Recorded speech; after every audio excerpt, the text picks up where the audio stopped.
மீனராசி அன்பர்கள் அனைவருக்கும் வணக்கங்க.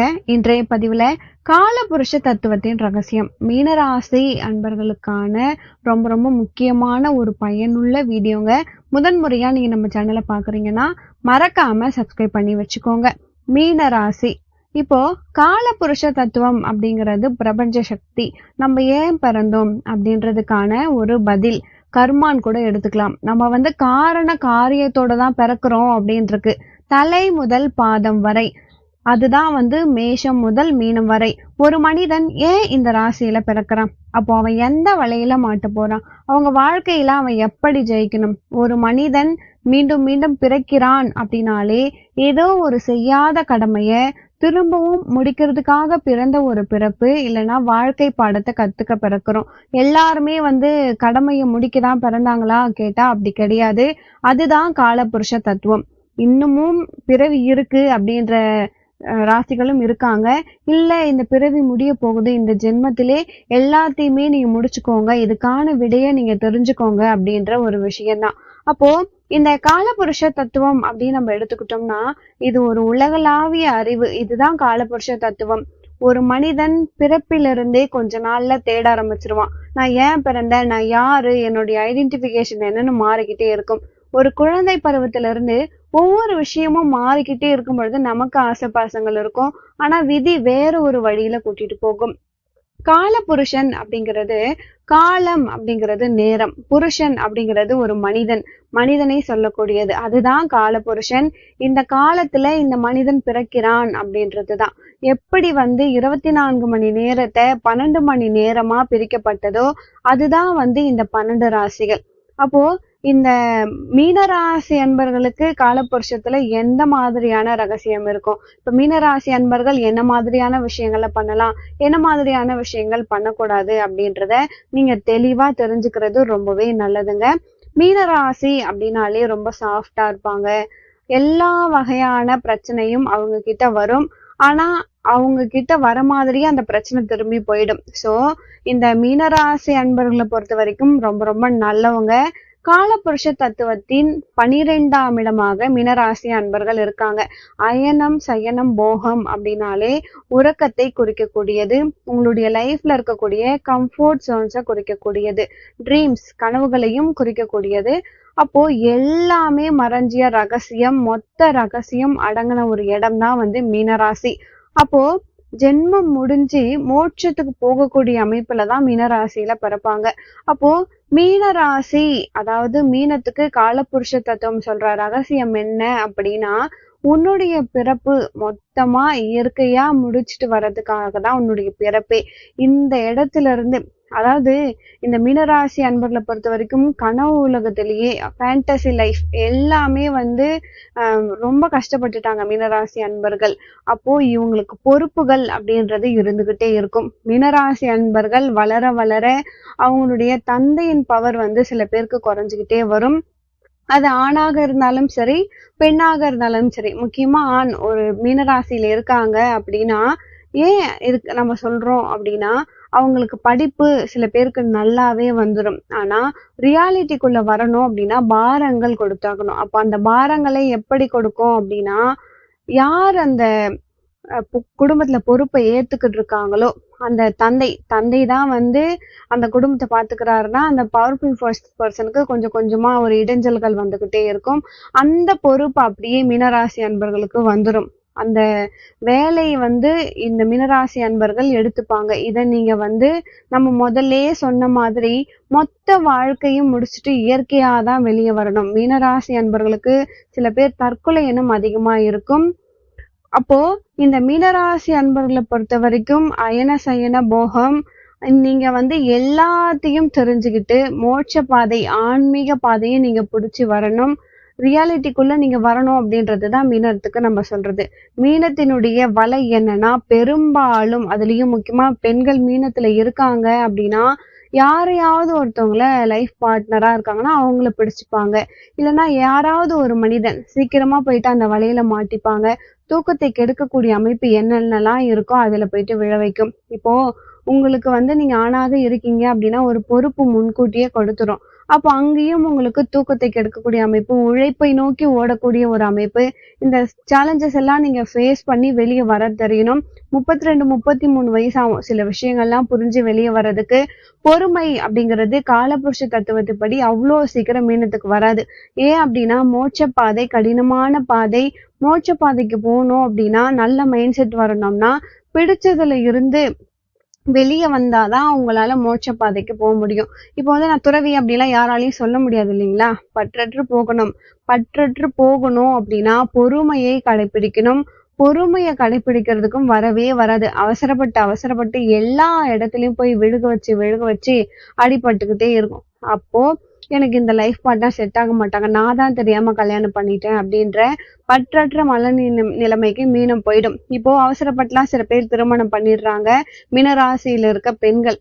ஏதோ ஒரு புகழுக்கு மயங்கியோ, ஏதோ ஒரு ட்ராப் தான் அவங்களுக்கு அது. இந்த லைஃப் பார்ட்னர் சூஸ் பண்றது ரொம்ப ரொம்ப கவனமா இருக்கணும் மீனராசி பெண்கள். ஸோ அப்போ நீங்க குடும்பம்னு போகும்பொழுது நல்லவரா பார்த்து திருமணம் பண்ணணும். அப்படி இல்லைன்னா லைஃப் பார்ட்னர் நல்லா அமைஞ்சிட்டாங்க அப்படின்னா தொழில் ஏதாவது பிரச்சனை வந்துருது. இந்த வாழ்க்கையில மெழுகுதிரி மாதிரி உருக்கிக்கிட்டே இருக்கக்கூடிய ஒரு தன்மை அப்படின்றது மீனராசிக்கு இருக்கு. அவங்களுடைய வாழ்க்கைய வாழ்றது அப்படின்றது ஒரு எந்த அளவுக்கு உண்மையா இருக்கு அப்படின்னே தெரியாது. ஒண்ணு ஒரு புகழ்ச்சிக்காகவோ, இல்லைன்னா கடமைக்காகவோ, இல்லைன்னா மத்தவங்களுக்காக அப்படின்னு வாழக்கூடிய தன்மைதான் இந்த மீனராசி அன்பர்களுக்கு இருப்பு. அப்போ மீனராசி அன்பர்களுக்கு ஒரு நேரத்துலதான் புரியும் எனக்கு நிஜமாவே என்ன வேணும் அப்படிங்கிறது. மீனராசி அன்பர்களுக்கு காலபுருஷ தத்துவம் சொல்ற விஷயம் என்ன அப்படின்னா, மோக்ஷம் அப்படின்னாலே ரிஷிகள் சித்தர்கள் கனெக்ட் ஆகக்கூடிய அமைப்பு. அப்போ மீனராசி அன்பர்கள் ரிஷிகள் சித்தர்கள் இந்த மலை மேல இருக்கக்கூடிய சித்தர்கள் தவம் செஞ்ச இடத்துக்குலாம் போகணும் வரணும். அந்த மூலிகை வாசத்தை நீங்க வாங்கணும். ஏன்னா உங்களுடைய காலம் முடிச்சு இயற்கையாகவே உங்களுக்கு ஒரு ஒரு மனித மீனராசி அன்பர்களை பொறுத்த வரைக்கும் இவங்களுக்கு ஆயுள் கெட்டியா இருக்கும். ஆனா கண்டங்களும் சிலது அதிகமாகவே இருக்கும். ஏன்னா இந்த அயன சயன போகம் உங்களுடைய வாழ்க்கையில உங்களுக்கு கர்மா வந்து மீண்டும் உங்களை பிறக்கதான் தோன்றும். அந்த கர்மாவை முடிக்கவே உங்களுக்கு கர்மா விடாது. அப்போ எதுக்கு இந்த வாழ்க்கை? நம்ம வந்து யார் மீது நீங்க அன்பு வைக்கிறீங்களோ அவங்களுடைய அன்பு உங்களுக்கு கிடைக்காது. அப்புறம் நம்ம எதுக்கு இங்க இருக்கணும் அப்படின்ற ஃபீலிங்லாம் மீனராசி அன்பர்களுக்கு வரும். இதையும் நீங்க கடந்து வந்துட்டீங்க அப்படின்னாலே போதும். உங்க வாழ்க்கையில உங்களுக்கு நல்லது நடக்க ஆரம்பிச்சிரும். அதுதான் இவ்வளோ நேரமா நான் சொல்றதுக்கு ரீசனே அதுதான். நீங்க வந்து அந்த லைஃப் பார்ட்னர் இல்ல நீங்க லவ் பண்றீங்க, அந்த பெயின்ல இருந்து நீங்க கடந்து வந்துட்டீங்க அப்படின்னா அதுதான் மிகப்பெரிய வெற்றியே. அதுதான் அவங்களுடைய ட்ராப்பே.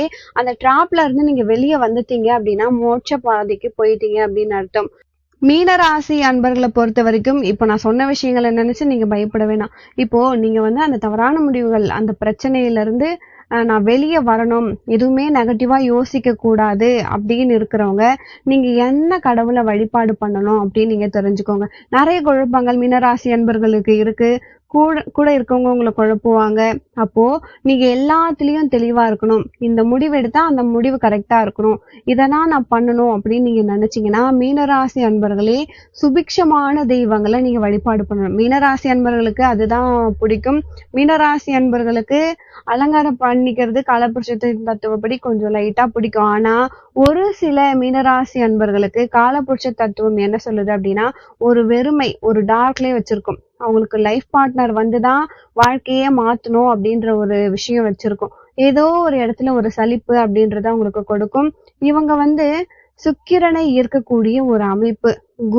குரு வழிபாடு அப்படிங்கிறது இவங்களுக்கு ரொம்ப ஸ்ட்ராங்கா இருக்கணும். அது எந்த குருவா இருந்தாலும் சரி. பெருமாள் வழிபாடு, முருகரை கூட நல்லா செழிப்பா பார்க்கக்கூடிய அமைப்பு. அந்த சரண்டரிங் ஆவறது ரொம்ப ரொம்ப நல்லது. மீனராசி அன்பர்கள் சீக்கிரமா வந்து ஒரு இமேஜினேஷன், ஒரு கற்பனைக்குள்ள போய்கிட்டே இருப்பாங்க. அந்த கற்பனைய பாசிட்டிவா யூஸ் பண்ணிக்கணும். தொழில் ரீதியா அதை வந்து கிரியேட்டிவிட்டி டெவலப்மெண்ட்டா கொண்டு போயிடணும். உங்களுடைய உழைப்பை நீங்க அங்க கொடுத்துடணும். இப்போ மீனராசி அன்பர்களை பொறுத்த வரைக்கும் நீங்க மீடியா துறையில இருக்கீங்கன்னா கிரியேட்டிவா வந்து நீங்க டெவலப் பண்ணிக்கிட்டே போக முடியும். மல்டிபிள் கேரக்டர்ஸ் அப்படிங்கிறது ஒரு மீனராசியால கொடுக்க முடியும். நடிப்பு துறையில இருக்காங்க ஒரு மீனம் அப்படின்னா அந்த ப்ரொஃபஷனலையே ஸ்ட்ராங்கா இருப்பாங்க. குடும்பத்தை ஃபோக்கஸ் பண்ண தெரியாது. ஏதோ ஒரு இடத்துல பற்றற்று போகிற மாதிரி இருக்கும். தெய்வத்துக்கிட்ட எப்படியாவது மீனராசி அன்பர்களை கூட்டிட்டு போகணும்னு வச்சுக்கோங்களேன். இப்போ அவங்க வந்து ஒரு பியூட்டிஷியனா இருக்காங்க அப்படின்னா, தெய்வத்துக்கு அடிக்கடி அலங்காரம் பண்ணிக்கிட்டே இருப்பாங்க.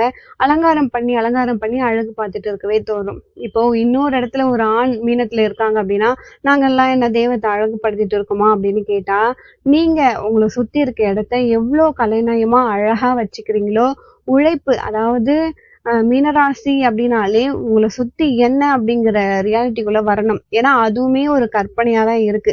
வேலைன்னு அதுவே அந்த வேலைக்குள்ளேயே தான் நீங்க இருக்கீங்க. பிறப்பின் அர்த்தம் இன்னும் உங்களுக்கு புரியல அப்படின்னா, மீனராசி அன்பர்களுக்கு தெய்வத்தின் மேல நம்பிக்கை அப்படிங்கிறது கொஞ்சம் லேட்டா தான் வரும். அவ்வளோ சீக்கிரம் மீனத்துக்கு இந்த கடவுள் நம்பிக்கை வராது. ஏன்னா இவங்க மோட்ச பாதை இல்லையா?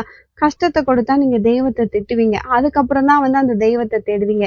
யார திட்டுறீங்களோ அவங்கள நீங்க அப்போ தேடுவீங்க. அப்போ தேடி போக போக தான் உண்மை நிலை உங்களுக்கு புரிய வரும். அந்த மோட்ச பாதை 34, 35 வயசுல எல்லாம் நீங்க மோட்ச பாதை கிட்ட போவீங்க. தெய்வம் உங்களை சீக்கிரம் பற்றிக்க ஆரம்பிக்கும். ஸோ அந்த வாழ்க்கை என்ன அப்படின்னா, நீங்க கடவுளுக்கு சேவை செய்யறது தான் உங்களுடைய வாழ்க்கையே. ஏதாவது ஒரு உடற்பயிற்சி அப்படிங்கிறத நீங்க வச்சுக்கிட்டே இருக்கணும்.